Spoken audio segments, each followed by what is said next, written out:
Today we're going to talk about some tips for your speeches. And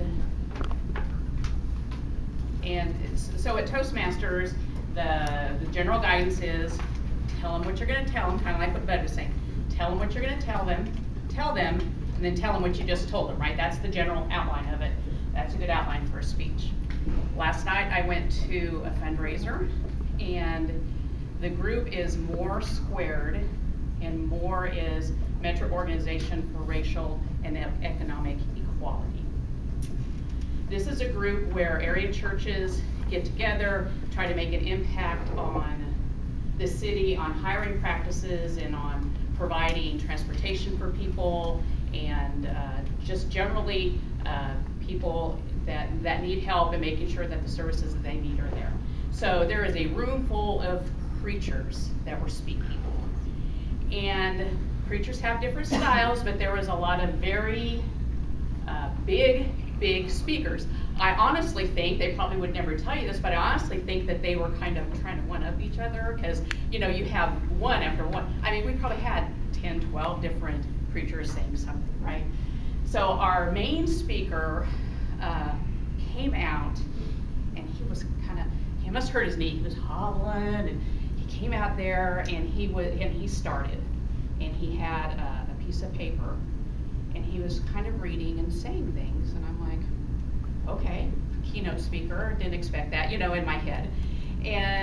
But he was saying very great words. They were words that you were really listening to his message, right?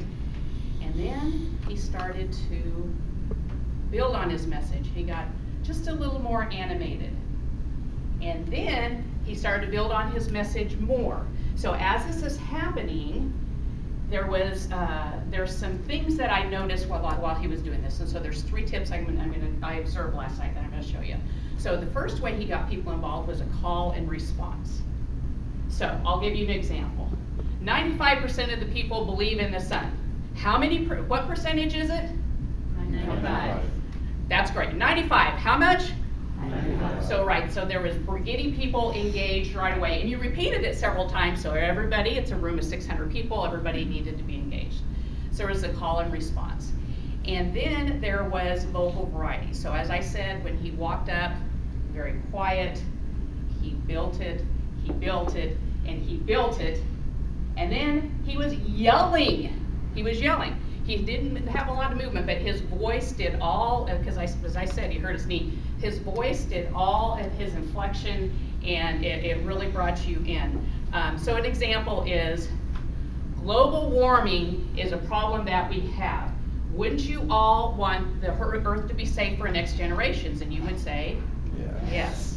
So call and response again, but then it's also your building. So we all like the sun, it's all great, but there's this global warming thing, so here's the message. And then the end of it is humor. So you have to bring in some humor to keep people entertained, because you're speaking for 45 minutes, you want to make sure that people are here. So if you're talking about global warming, there's a lot of people who don't really care about global warming, so they are acting like, what's another word for a donkey? Don't say that loud. What's another word for a donkey? Wait, so I got a few little giggles, but not many. You all are supposed to react to this, right? So there was a long pause. So do not act like another word for a donkey. And then he just sat there, like for seconds. I'm like, wow, how effective, because I have to say that I tend to rush through my speeches, right? I'm ready because I've got it in my mind, and I'm ready for the end. And he used it very, very effectively. So, how does this come back to Toastmasters? Well, in the tell them what you're going to tell them section, these are items that you can use. You can use call and response, as Bud said. Brandy, a lot of us do that. You know, what do you think? Vocal variety, movements, anything to make it interesting. And then use your humor for your speeches, and they will all add layers and layers of items that will make your speech even that much better. Thank you.